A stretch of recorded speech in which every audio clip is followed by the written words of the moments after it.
హరహర మహాదేవ్. ఈరోజు 3:30కి శివనాథి నది రావడమైంది.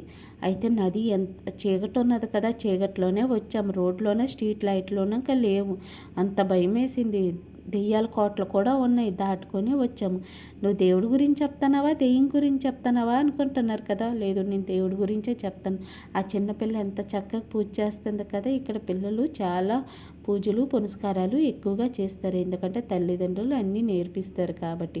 అయితే మేము చీకట్లోని వచ్చి బ్రహ్మముహూర్తంలో నది నీరు స్నానం చేసి నది నీరు తీసుకెళ్ళి శివలింగానికి అభిషేకం చేసి పూజ పునస్కారాలు ఇవన్నీ చేయడం అయింది. మంచిగా ఈరోజు ఏకాదశితోటి మాకు చక్కగా జరిగింది ఈ పూజలు.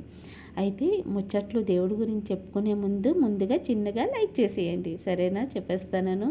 అయితే బీచ్ రాస్తా నుంచి వెళ్తే అక్కడ పురాణ శివాలయం కూడా ఉంది. ఇప్పుడు కాదు, ఒకటో నెలలోనే ఇలా వర్షాలు లేని టైంలోనే ఖాళీ అవుతుంది కదా, అప్పుడు చాలా మనిషి వెళ్ళేసి పూజలు చేస్తున్నారంట. నేను ఈ శివనాథి నది రావడానికి కోసమే ఇన్ని సంవత్సరాలు అయింది. అక్కడికి వెళ్ళాలంటే మరి జనం కావదు అని నేను మనసులోనే అనుకున్నాను. ఎప్పుడూ రాలేదు, అవ్వడం కుదరలేదు, కానీ ఫస్ట్ టైం సడన్గా అయిపోయింది. అయితే ఈ కావిడి గురించి మనం ముచ్చటించుకుంటామా. కావిడిని ముందు నది నీరుతో చక్కగా శుద్ధి చేసి బొట్లు అన్నీ పెడతారు. ఆరెంజ్ కలర్ డబ్బాలు ఉన్నాయి కదా, అందులోనేమో నది నీరే తీసుకొని వచ్చి పెడతారు. మళ్ళీ పూజ చేస్తారు. పూజలు అన్నీ చేసిన తర్వాత భుజం మీద ఈ కావిడిని పట్టుకొని వెళ్తారు ఇంటి వారికి. ఇల్లు ఎంత దూరం ఉన్నా ఆ భుజం మీద ఆ కావిడి ఉంటుంది. తీసుకెళ్ళిన తర్వాత చుట్టుపక్కల శివాలయాలు ఉంటాయి కదా, ఆ నీరుతో అభిషేకం చేస్తారంట.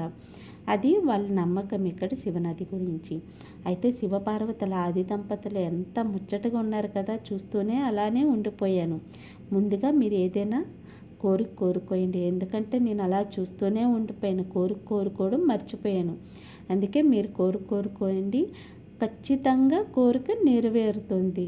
నేను మర్చిపోయాను. అంత దూరం వెళ్ళి బ్రహ్మముహూర్తంలో పూజ చేసి ఏకాదశితోటి ఎంత మంచి విషయం నాతో జరిగింది. అయినా కూడా నేను కోరుకోవడం మర్చిపోయాను.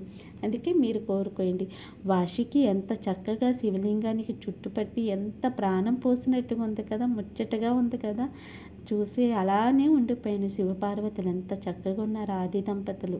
మనసు పూర్తిగా ప్రణామం చేసుకోండి. వీళ్ళందరితోటే కలిసి నేను వెళ్ళడం అయింది. వీళ్ళు పాపం 2 గంటలు లేచి ఇంట్లో వంటలు పనులు అన్నీ చేసుకొని బయలుదేరి వచ్చినప్పటికీ అమ్మయ్య, రోజు మొత్తం వీళ్ళకి రెస్ట్ అందే లేదు. అలా నాకు కూడా అనుకోండి, కానీ వాళ్ళ గురించి చెప్తాను కదా. ఎంత పూజలు పునస్కారాలు చేయడంలోనే మాహిర్ కదా మా ఆడవాళ్ళము. అందుకే చిన్నగా గౌరవం ఇవ్వండి. ఆడపిల్లని గౌరవం ఇచ్చడంలో ఏంటిపోయింది? ఆడపిల్లని గౌరవం ఇవ్వండి, రెస్పెక్ట్ ఇస్తే గుండెలోని పెట్టుకొని మీకు ఉంచుతారు. అయితే ఇక్కడ శివాలయము అంతగా గొప్పది. అయితే ఇక్కడ శివనదిలోన పిండ ప్రదానం మంచి చెడు అన్నీ ఇక్కడే చేస్తారంట. చాలా కొన్ని బాధాకరం కూడా జరుగుతుంటాయి, కానీ మనం ఏం చేస్తాం. చిన్నగా లైక్ చేసి సబ్స్క్రైబ్ చేయండి. Thank you for watching.